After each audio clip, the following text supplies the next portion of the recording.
तर पीक कर्जासाठी शेतकऱ्यांना उपोषण करायची वेळ येते ही महाराष्ट्राच्या दृष्टीने दुर्दैवाची गोष्ट आहे।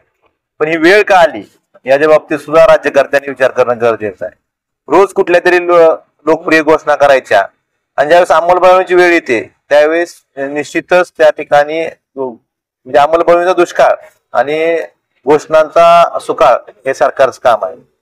सिव्हिलच्या बाबतीत ही ज्यावेळेस या राज्याचे मुख्यमंत्री असतील उपमुख्यमंत्री असतील त्यांनी वेळोवेळी प्रसारमाध्यमांसमोर सांगितलं की सिव्हिल कुठल्याही पीक कर्जासाठी सिव्हिल बघितलं जाणार नाही असं आम्ही स्टेट लेवल बँकर्स कमिटीच्या मीटिंगमध्ये सांगितलेलं आहे।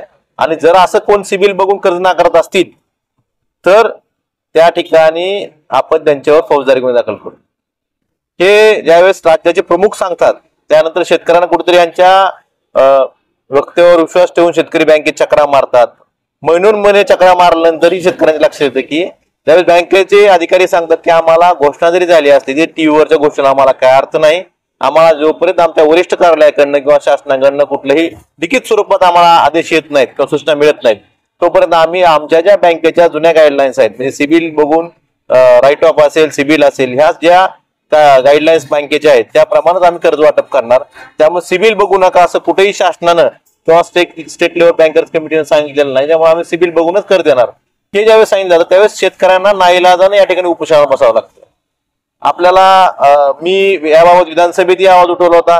आम्ही ज्यावेळेस धाराशिव आणि कळंब तालुक्यातल्या बँकर्सच्या शेतकऱ्यांसोबत बैठक घेतली, आढावा बैठक घेतली, त्यात लीड बँक मॅनेजरही होते, त्यावेळेस त्यांनी बँकर्सनी सांगितलं की आम्हाला कुठलीही शासनाकडून अशी सूचना आलेली नाही सिबिल बघू नका म्हणून।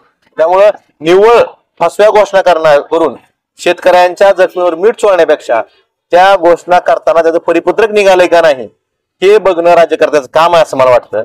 आणि आज तुम्ही परिपत्रक न काढल्यामुळे किंवा बँकांना योग्य त्या सूचना न दिल्यामुळं आज नाईलाजानं पीक कर्जासाठी शेतकऱ्यांना या ठिकाणी उपोषणाचा मार्ग स्वीकारला लागतोय हे खरंच महाराष्ट्राच्या दृष्टीनं दुर्दैवी आहे। आणि आता तरी हे जे राज्यकर्ते आहेत त्यांनी यातून बोध घ्यावा आणि याबाबतचं परिपत्रक किंवा सूचना बँकाला तात्काळ द्याव्यात। ते बँका सिबिल कर्ज द्यायला शेतकऱ्याला नाकारतात आणि सिबिल स्कोर खराब असल्यामुळं सेटलमेंट केलेल्या शेतकऱ्याला रॅटअप केलेल्या शेतकऱ्याला सिबिल बैठल्याशिवाय ट्रायल लागल्याशिवाय बँका त्यांना कर्ज देत नाही। शासनानं घोषणा केल्या की शेतकऱ्याचं पीक कर्ज हे सिबिल बघू नका न सिबिल बघता पीक कर्ज द्या असं माननीय उपमुख्यमंत्री देवेंद्र फडणवीस साहेब यांचे प्रसार माध्यमाच्या माध्यमातून बातम्या ऐकल्यानंतर अनेक शेतकरी बँकेत जातात। आमच्या गावातले 2-3 शेतकरी मी बँकेत घेऊन गेलो, त्यांना सिबिल जे क्रायटेरिया त्यांनी लावली हे सिबिल खराब आहे आणि आम्ही पीक कर्ज देऊ शकत नाही। साहेब उपमुख्यमंत्री साहेब तर असं म्हणतात की सिबिल बघायचं नाही, तर बँकवाले असं म्हणतात की आम्हाला घोषणेहून चालत नाही।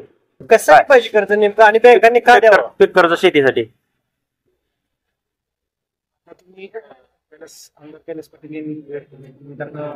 मुख्यमंत्री देवेंद्र फडणवीस त्यामध्ये काय होतं तरी काय आम्ही त्या बँका शेतकऱ्यांना पीक कर्ज देणार नाही त्या बँकावर कारवाई करू असं करू त्यांचं स्टेटमेंट आपण दाखवलं ना, मग ते स्टेटमेंटच्या आधारानं शेतकरी बँका जाते त्या आणि बँका शेतकऱ्यांना तसंच पूर्वीसारखं टाळाटाळ करतात आम्हाला परिपत्रक तुम्ही आणून द्या, शासनानं परिपत्रक दिलं नाही असं बँका म्हणतात।